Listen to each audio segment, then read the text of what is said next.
Bom dia, mais uma vez estamos aqui para apresentar nosso trabalho, que tem por título Olhar da Gestão Escolar frente aos trabalhos escolares. Os autores sou eu, Jaqueline Santos Pequeno da Silva, e o meu colega Thailson da Silva Lima. Essa pesquisa se deu por meio da nossa preocupação da função do diretor, do gestor, frente aos trabalhos escolares.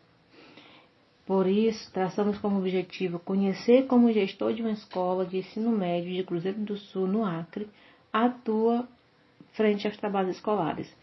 E para a realização de tal pesquisa, adotamos alguns procedimentos metodológicos. Essa pesquisa ela é de cunho qualitativo, de natureza aplicada. Quanto aos objetivos, ela é descritiva e exploratória. E os procedimentos que adotamos, primeiramente, foi uma revisão de literatura, na qual buscamos aí embasamento teórico em diversas obras de autores renomados na área da gestão escolar.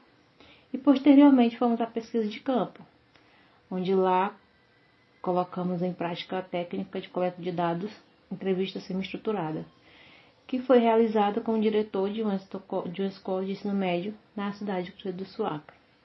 E como método de análise desses dados, adotamos aí a análise crítica, por meio do embasamento teórico que a gente usou lá na revisão de literatura.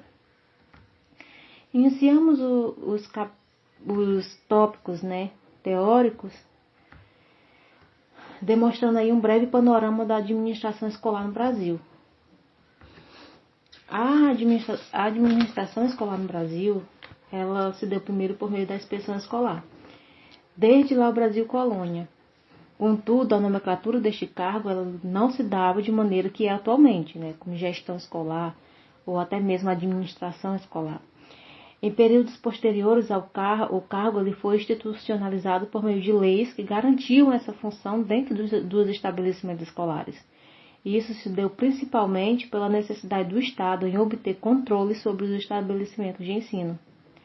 A função do inspetor escolar, na época, lá do Brasil Colônia, se referia especialmente à inspeção, avaliação e orientação dos trabalhos escolares. Resumidamente, as atribuições da inspeção escolar estão relacionadas ao funcionamento e à organização das unidades escolares da educação básica. Atualmente, esse cargo ele se encontra em bastante desgaste, isto porque, dependendo da região do nosso país, não há um cargo específico de inspetor escolar, e sim outros cargos que desempenham tarefas atribuídas a ele. Por exemplo, no Acre, onde nossa pesquisa é realizada, não há inspetor escolar. Quem exerce tal tarefa é o gestor do estabelecimento de ensino, que junto com sua equipe vai administrar todas as esferas da instituição. Por isso, nosso trabalho tem como sujeito um gestor, já que ele está à frente dos trabalhos realizados na instituição de ensino. Sabemos que nesse modelo democrático de gestão escolar que vigora em nosso país, há distinção de cargos e funções dentro das escolas, na qual o diretor ele é visto assim como uma figura central, que precisa desempenhar seu trabalho em consonância com o restante da equipe escolar. Portanto, espera-se que o gestor ele execute seus trabalhos inserindo todos os membros da sua equipe, onde o diálogo e a participação se tornam princípios essenciais aí para uma boa gestão. As leis decretadas na época do Brasil Império contribuíram em vários aspectos para a modernização do modelo de escola da época. É importante ressaltar que a administração interna das escolas ficou a cargo da República, por meio da implantação do modelo dos grupos escolares. O inspetor, nessa época, ele ficava responsável pelo sistema educacional da província e o diretor pela administração interna das escolas. Então, nessa época, a gente já tinha uma espécie de diretor que atuava internamente dentro da escola. No período ditatorial, a educação ela continuou sendo utilizada como instrumento ideológico do governo, com o objetivo de adequar a população ao novo modelo de desenvolvimento capitalista. E o cargo de diretor de escola foi instaurado em todos os estabelecimentos educacionais, não somente nos grupos escolares. Em 1985, com o fim do regime militar, surgiu né, o discurso de gestão democrática do ensino que havia adormecido aí na ditadura. E elementos como a participação da comunidade no processo educativo se tornou o marco para a efetivação da democracia no âmbito educacional e um meio para buscar a transformação social que tanto, né, se esperava. Isto refletiu nos termos utilizados para denominar o ato de gerir a escola como com o intuito de oferecer ares democráticos para a nova república. O uso dos termos gestão e administração, embora apresentem terminologias e definições similares, as concepções de uso são distintas, uma vez que o conceito de administração se destaca pela ação mecanizada e individualizada de um administrador na instituição, enquanto o termo gestão se constitui como uma construção coletiva em que a organização escolar é compreendida como uma entidade viva e dinâmica. Por isso, o uso do termo gestão pressupõe democracia, participação, e nesse cenário em que estava na época, né, um cenário democrático, é mais conveniente sua menção. Nesse contexto, adotamos para a realização deste trabalho a perspectiva de gestão escolar que corrobora com a definição de Libânio, quando o autor ele afirma que a gestão é a atividade pela qual são mobilizados meios e procedimentos para atingir os objetivos da organização, envolvendo basicamente os aspectos gerenciais e técnico-administrativos.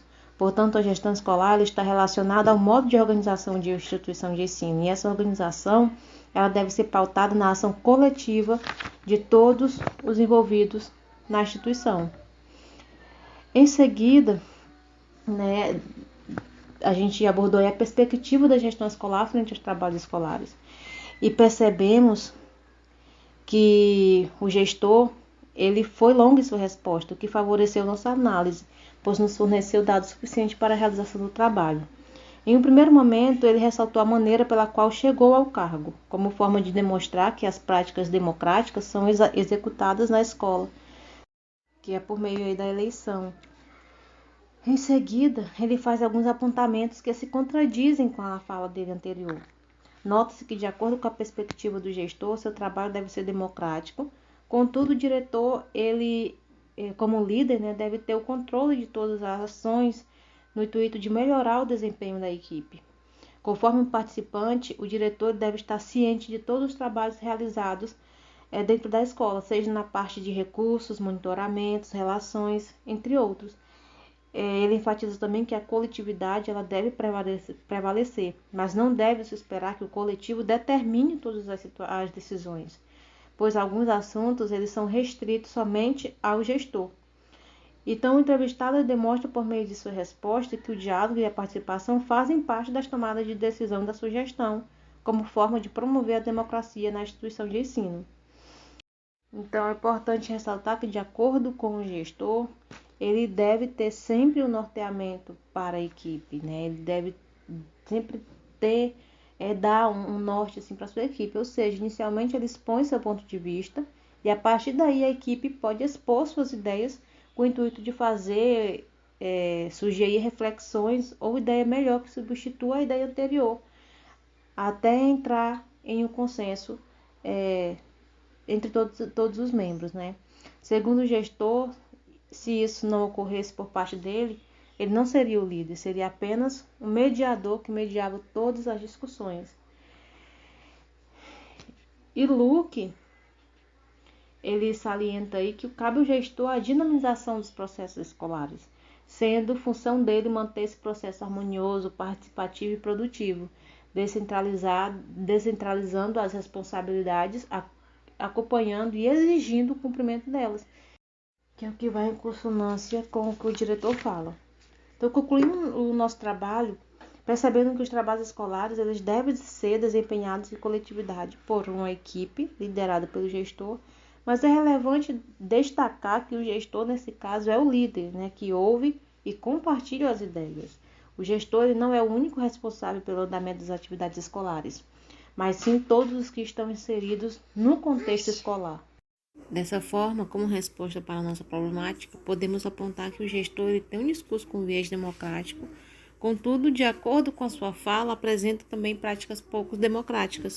uma vez que ele controla todos os trabalhos desempenhados pela sua equipe, ou seja, ele quer sempre estar à frente, não descentraliza as responsabilidades. Além disso, expõe sua opinião primeiro que os demais membros, inibindo-os de dar suas opiniões posteriores, né? Então, esperamos aí contribuir com o evento por meio da nossa pesquisa. Buscamos ao máximo dar os apontamentos necessários, por isso que foi um pouquinho corrido, porque o tempo é muito curto para apresentar todo o trabalho completo. E desde já agradecemos.